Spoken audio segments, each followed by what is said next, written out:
कधीच नाही चुकणार तुमचे फेवरेट टीव्ही शोज झी5 सोबत, तेही एकदम फ्री।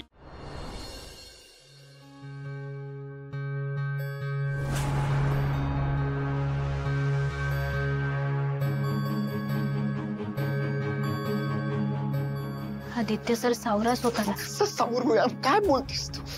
खोटारडी, विश्वासघाती, दगाबाज काय काय बोललेत ते मी काहीच नाही करू शकलो यार। तिथे बसून फक्त ऐकत राहिलो। तर मी स्वतःला कसं कंट्रोल केलं ना माझं मला माहिती। तर मी समजू शकते, माझी बी अवस्था काही वेगळी नाही। दादा चल, आपण इथून निघतोय। हा प्रीतम सर, अरे खड्ड्यात गेलं ते लग्न आणि खड्ड्यात गेलं प्रेम रे। काय बोलताय तुम्ही? ज्या घरात आपल्या आईचा अपमान होतो ना तिथे नाही राहायचंय मला।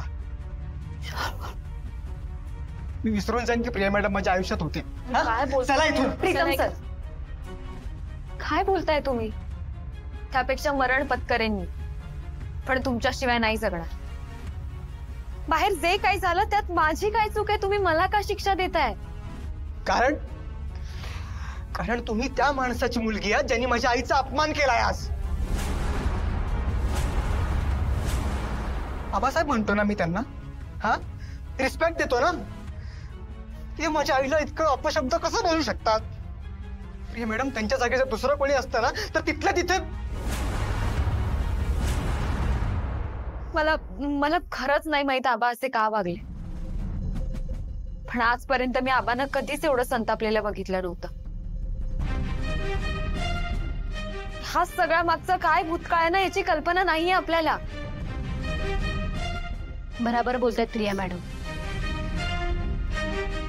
प्रीतम सर, आदित्य सर, आपल्याला आबासाहेबांना देवियांमध्ये नेमकं काय घडलं हे नाही माहिती, त्यांचं काय नातं हे बी नाही माहिती।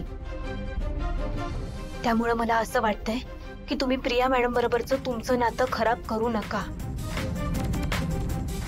नातं, यांना किंमत आहे नात्यांची। बघितलंस ना आबासाहेबांनी दामिनी काकूला कसं बाहेर हाकललं ते। आता काय आपल्याला हाकल्याची वाट बघायची आपण? मी इथून चाललोय, तू येतोयस का? चल प्रीतम, एक मिनिट थांब। हे बघ, मलाही राग आलाय, वाईट मलाही वाटतंय, पण तडकाफडकी निर्णय घेण्यात काही अर्थ नाही। एक तर ते भूतकाळात काय झालं ना ते नेमकं जाणून घेतलं पाहिजे, आणि ते इथे थांबल्याशिवाय कळणार नाही। दगडाच्या काळजाची माणसं आहे ती, काय करायचं इथे राहून?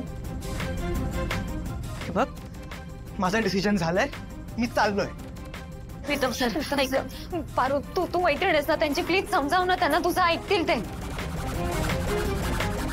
हा आदित्य सर, प्लीज।